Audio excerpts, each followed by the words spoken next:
Things have been bad for Disney the past few years, but what happened this year in 2022 when Bob Chapek and Disney decided to go to war with the state of Florida over parental rights, over the right to not have your child sexualized in kindergarten? That was the last straw for a lot of families as they have walked away from Disney. And as a result, not only did Bob Chapek inevitably lose his job, but also when you sit here, look at Disney's stock, it's down 43% in the past year. Some of the worst numbers we've seen in decades for Disney, and it looks like investors aren't very happy about that. Here's the news today. Disney is being sued by at least one investor. Potentially several more may join him, claiming companies' fight with Ron DeSantis over Florida's anti-grooming law created far-reaching financial risks. And you know, that's 1000% true. When you decide as a, quote, family-friendly company that you're going to go to war with the state that's trying to protect children, that you're going to fight for the right for kids to be sexualized in elementary school,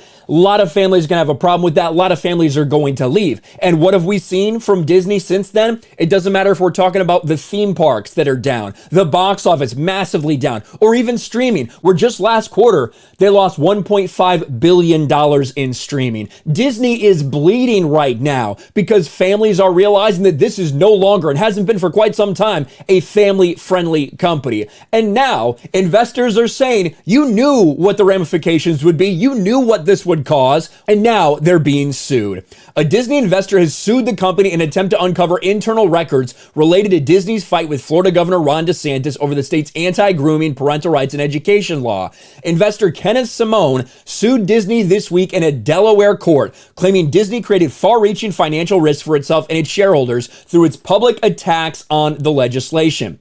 In his 22-page complaint, Kenneth Simone laid out his demand for internal records from Disney surrounding its response to the legislation that the left and its mainstream media allies dubbed the, quote, "Don't Say Gay bill." You even saw people with Disney themselves referring to it as that. Remember when Disney came out with the statement, Bob Chapek was saying, we won't want to get political. Well, Bob Chapek absolutely did get political. He got on his knees for the LGBTQ mafia, for the rainbow mafia. That's exactly what he did. And as a result, people walked away from the company. As a result, the stock plummeted. As a result, they lost a ton of business after taking this stance and fighting the state of Florida. Not only that in the short term, but in the long term, the agreement that Disney had with the state of Florida, that was limited. And at the end of the day, that's going to cause way more problems for them in the future than anything else. The financial repercussions from Disney's actions and resulting harm to the company and its stockholders have been swift and severe, he said in the lawsuit.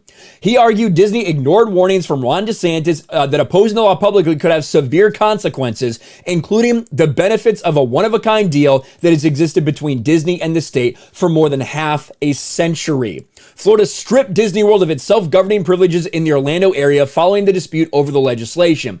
And that cannot be understated. That's not changing anytime soon. And for people that thought, that's going to be a really bad deal for Florida, no, it's absolutely not. The governor confirmed just the other day that it won't be pushed to the people of Florida like the mainstream media tried to make everyone believe. No, this is a big Disney problem. Earlier this year, then Disney CEO Bob Chapek folded to a small group of employee activists who demanded he reverse his earlier decision to keep the company out of the debate. In his groveling mea culpa, Chapek said he needed to be a stronger ally to the company's gay and transgender employees. He inaccurately said the bill poses a challenge to basic human rights. Is it basic human rights to not allow activist, disgusting freak teachers to try to push transgender ideology, gay ideology, whatever it is, on a kindergartner, on a 5 or 6 year old? Is that really a fundamental human right? I don't think so. I don't think anybody believes that. No sane person actually believes that shit. But that's what Disney was trying to make everybody believe. Florida's parental rights and education law forbids the teaching of sexuality and gender ideology, including transgender theory, to children in kindergarten through 3rd grade. Even after the bill passed, Chapek vowed to continue fighting to get it repealed. And now Bob Iger, for people that thought this was going to be different, he went even harder promoting that Disney should be fighting against that bill. So he's no different. Now, I do know in Delaware, and it mentions it somewhere in this article here, Bloomberg noted that demands for corporate books and records are often granted in Delaware. So maybe they get their hands on some books, maybe they get their hands on some communication, see what actually was going on at Disney. Either way, it's just one more thing, one more bit of bad news for Disney to close out of 2022 that has been a complete and total disaster for this company that once was at the top and now just continues to sink lower and lower. Let me know your thoughts in the comment section below. Smash a like button, subscribe to the channel, ring the bell for notifications, share this video out there, and I'll talk to you later. Thanks for watching, everyone. And a huge shout out to my patrons. I appreciate you guys so much. Want to follow me on Twitter or Instagram? Check out the description below. You'll find links to my P.O. box and my Patreon as well. And I'll talk to you guys later.